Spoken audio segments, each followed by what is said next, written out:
What's up, guys? Welcome back to the channel. I left my camera at home yesterday, so you guys are short a day on this week, but that's okay because you didn't miss much. Anyways, yesterday, what'd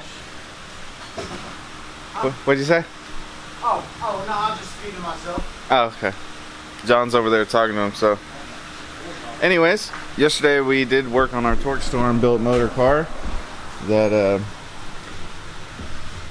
got brought to us for a tune, and come to find out it needs a fuel pump.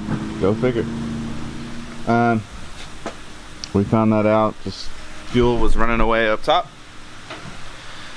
Car was making about 6-7 pounds, and so far with the tuning started making about 500 wheels. Made 509 on the last pull, so we were starting to get the lean on it, but like I said, fuel's running away now that we're starting to get up in the upper RPMs. And as you can see on the last pull, it took a rib off the belt, so we're gonna pop it off the dyno to do the fuel system and try to find out what's going on with that belt and get a new one for it. So once those things are addressed, this thing can go back on the dyno. We get it finished out. And then over here, John is working on another Pro Charger install. Now this car, I think I talked about it when it got dropped off, but this is 2013 as well, I believe. And this is the one that we did the built motor on, and it had that big old chrome Kenny belt on it. And he has decided to finally ditch that big old Kenny belt and put a Pro Charger on it.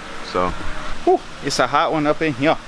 Wanted to show you guys some progress with Forrest's motor. As you can see, we got a long block pretty much. Got our deleted balance shaft assembly, plugged the oil hole, pickup tube, new oil pump, and got the head all torqued down. Got my ARPs in there.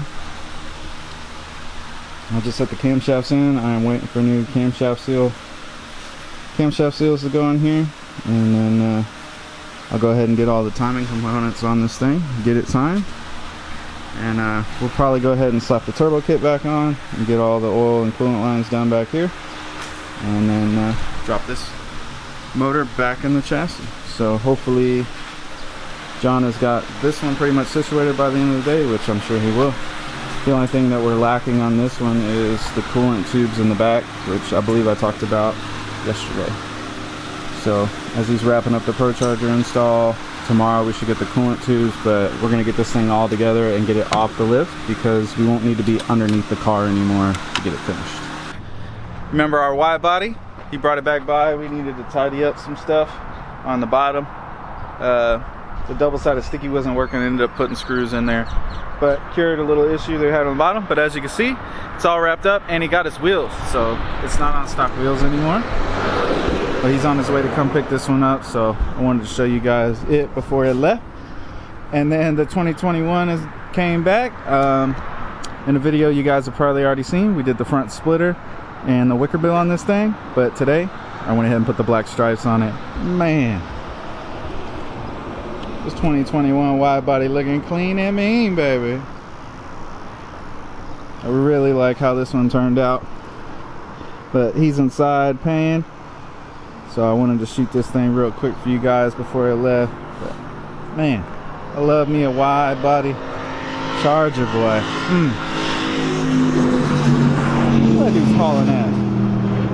Anyways, man, looking clean. So we're gonna keep trucking along with the rest of our day, but man, it's been hot as shit. But got some new projects kicking around that got dropped off this week. So tomorrow is Friday, though. It's the end of the week, so we're gonna try to get some other things wrapped up, like that Torqstorm blower. The fuel pump is in, so get that thrown in it in the morning and hopefully get that thing finished tuned out. It does need a belt, but we're gonna run the belt that's on it until it breaks, so because the new one doesn't come in until tomorrow afternoon. So get situated on that. See you guys in the morning. Let me get you an update on what's going on. Our nitrous car is inside. We're getting started on putting the nitrous kit on this 2020. Our Pro Charge car is coming along. The kit's done. We've been waiting on parts. We just got our intake manifold in and our 4 fuel rails. And our injectors. So the injectors are in, the rails are on, the intake's on. We're just going through and trying to get everything buttoned up. The intake manifold's missing a few things. Customer supplied it, and it looks like it was that powder coat. Fortunately, we took the intake all the way apart before we installed it. I wanted to tell you guys something. If you send these intakes off to have them powder coated, the powder coaters do not do enough due diligence to clean these intake manifolds out properly when they're done. I've seen this 4 times now in the past 10 years, to where these powder coaters aren't disassembling this manifold all the way and getting the fucking sand, excuse my language, out of the intake manifold. We always take them apart and check them because many years ago we had a customer damage their engine due to a bunch of sand being in their freshly ported intake manifold. So you guys make sure you take the time to make sure the inside guts of these 6-1 manifolds, when you send them out for a powder coat, are clean. But the Pro Charger itself, like I said, is all done. We're waiting on the throttle body. We'll make that connection and fix a few more things, and this puppy will be ready for fire up next week. We got the fuel pump done on our Torqstorm car, and I just finished flashing it. Now it's waiting for me to cycle the key. So I'm gonna set you guys down, and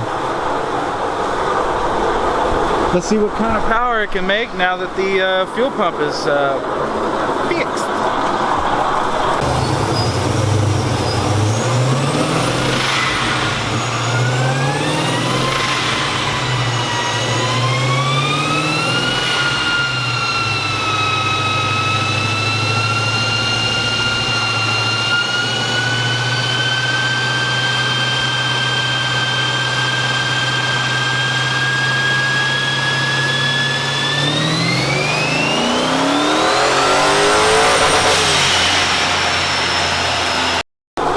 Alright guys, so that was a nice clean run.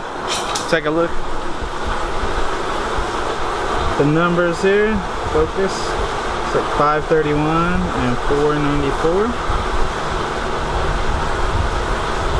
Graph looks pretty good, but as you can see, our fuel is no longer running away. Let's see, we're 11.7 there, 11.9. Mind you, this is at the tailpipe. It's a little bit richer at the motor, but before, our air fuels from about 55 to 6 grand were chasing up into the 13s. Now, as you can see, it's 11.85. So our fueling problem is resolved. So we're gonna keep tweaking on this thing, but I don't know if y'all can tell, it is a hot one. I think the temperature today is like 97 or 99 degrees, and the feel like is like 110. So it's freaking hot, and the intake air temperatures on the motor are like pre-run are like 119. So it's pulling some timing. It's hot, so we're gonna let this thing cool off real heavily before we make the next run, and we'll see what we get.